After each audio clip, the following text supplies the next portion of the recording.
As pediatricians, our job is to take care of children and develop a healthy lifestyle for children. And the first thing we do when we're looking at children is making sure they have a home to live in that's safe. We make sure they have food and shelter and all the basic necessities. Once we establish that, our next goal is to make sure that we plant the seeds for education in children. And that starts even before birth, but we see babies as soon as they're born, and the message starts at birth to encourage parents to start reading to their children and continue that through every time we see them, every checkup. We send that message home with those parents to read to their children. This will help them with their education, help them establish the vocabulary, speech, all the things they need. When they get to kindergarten, they'll have the tools that they'll be ready.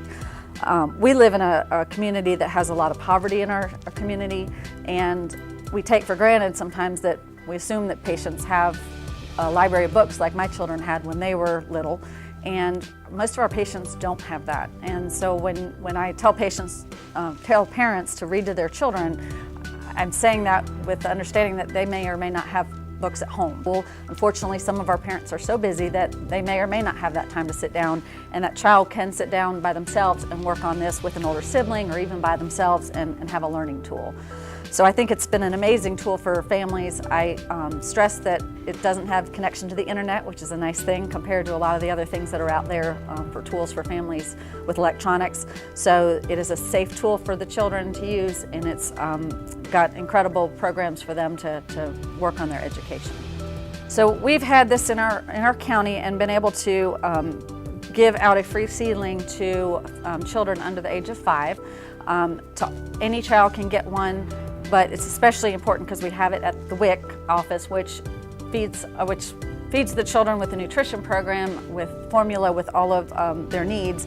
So the kids that need it the most, we know they can go to WIC and get it. And when it first started, I had to tell people how to get it, how to get their hands on one, and make sure that they were aware. And at first, most of them didn't know what was going on with it and weren't aware of it. But because of the WIC program, we were quickly able to start getting these used by families, and I would tell them about it, and they'd say, oh, we already got our tablet at WIC. So it was really nice to have that, and again, WIC is taking care of our families in need, and so we know that the kids that need this most are getting their hands on one.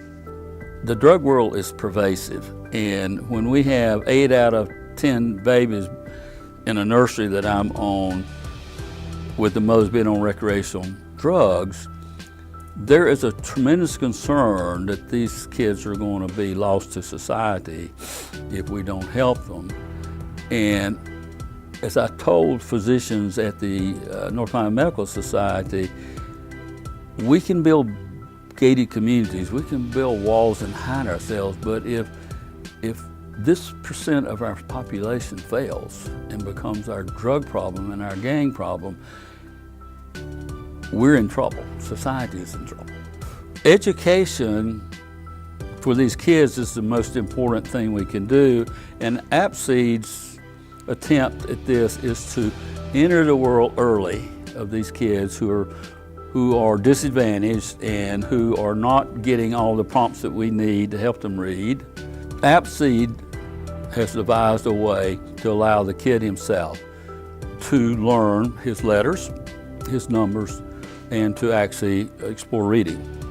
And our goal is that these kids will be reading by the 3rd grade, that we know that if they're reading by the 3rd grade, there's a 94% chance that they'll graduate from high school.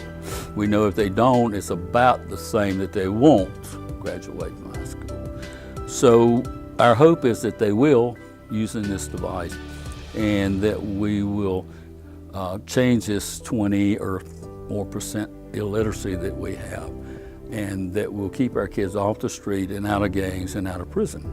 My thing is I want to applaud Greg and his wife for what they're doing, because I think that this has the ability not to just work in Salisbury, North Carolina. I think this has the ability, if it's successful, to work across the state.